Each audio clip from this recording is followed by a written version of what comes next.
face, without panic, the reality of our times. The fact that atom bombs may someday be dropped on our cities. And let us prepare for survival, understanding the weapon that threatens us. An atom bomb destroys or injures in three ways: by blast, heat, and radioactivity. The blast of an atom bomb is its most important destructive agent. In Japan, whole buildings were flattened by its force.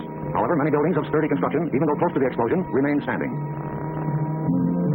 The principal dangers of blast are flying glass and debris, the fires it may start, and the danger of being crushed in collapsing buildings.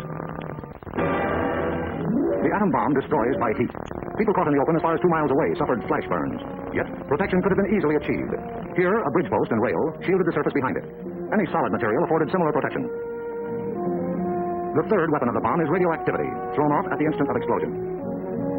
However, the majority of people exposed to radiation recovered completely, including a large percentage of those who suffered serious radiation sickness.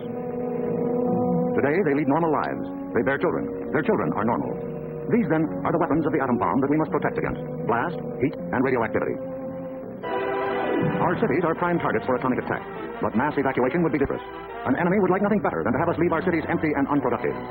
If an emergency should come, our factories will be battle stations. Production must go on if we are to win. Our offices and homes will also be posts of duty, not to be deserted.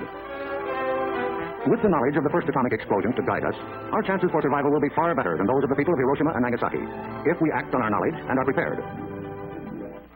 The first job is to look over your own home for shelter possibilities. If you live in a private home that is well built, the cellar is the safest place to be. The lower you get, the more barriers there are likely to be against blast, heat, and radioactivity. Select the basement wall nearest the probable target area of your city. If the house is blown over, it will most likely fall away from this wall. If you have a workbench or strong table big enough to get under, move it into your shelter area near a wall or strong supporting column. If the time comes when you actually have to take shelter, lie under the table. If you live in a home that has no basement, choose a shelter area without windows on the ground floor. An interior hallway is probably best. In time of emergency, the shelter area should be cleared of mirrors and other objects that might cause injury. If you live in an apartment house, rules for taking shelter will be posted in your building. Learn them. Also, learn the location of public shelters in areas where you work or frequently visit. There are many things you can begin doing right now. Fireproof housekeeping is one, so clean up that attic. Keep waste in covered containers. Don't let trash pile up in the yard. Set aside a small supply of canned goods. They're safe from radioactivity.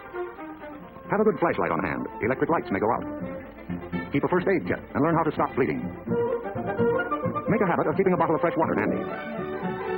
A radio will be important for receiving vital instructions. Finally, prepare the shelter area and collect all necessary shelter equipment. In case of an actual raid or test drill, the alert will be a warbling siren blast, lasting 3 minutes.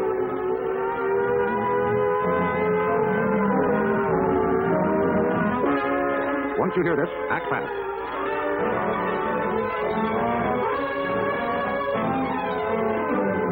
Pull down the shades or blinds and close the grates against flying glass. Turn off the burners of your gas or electric stove. Disconnect any heating elements, such as electric iron, hot plates, or bathroom heaters.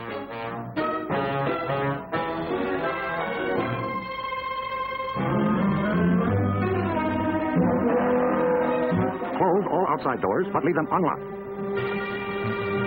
Turn off the gas or oil burners.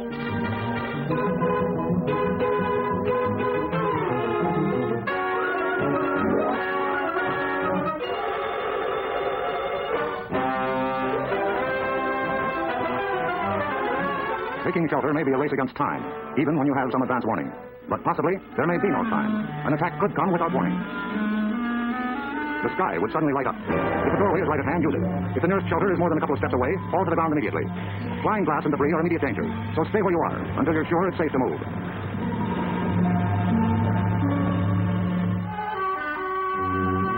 If you are at home when a surprise attack occurs, crawl beneath the table if it is very near, or drop to the floor with your back to the window.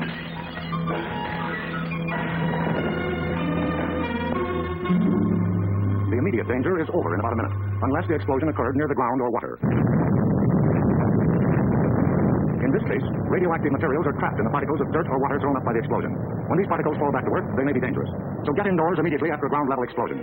Cover broken windows against radioactive dust with blankets or cardboard. Civil defense radiological teams, equipped with radiation survey meters, will check on contamination in any bombed area. Stay under cover until you hear officially that it is safe outside. If you have been exposed to radioactive dust, wash the exposed areas. Pay particular attention to your hair. Get all the dirt from under your fingernails.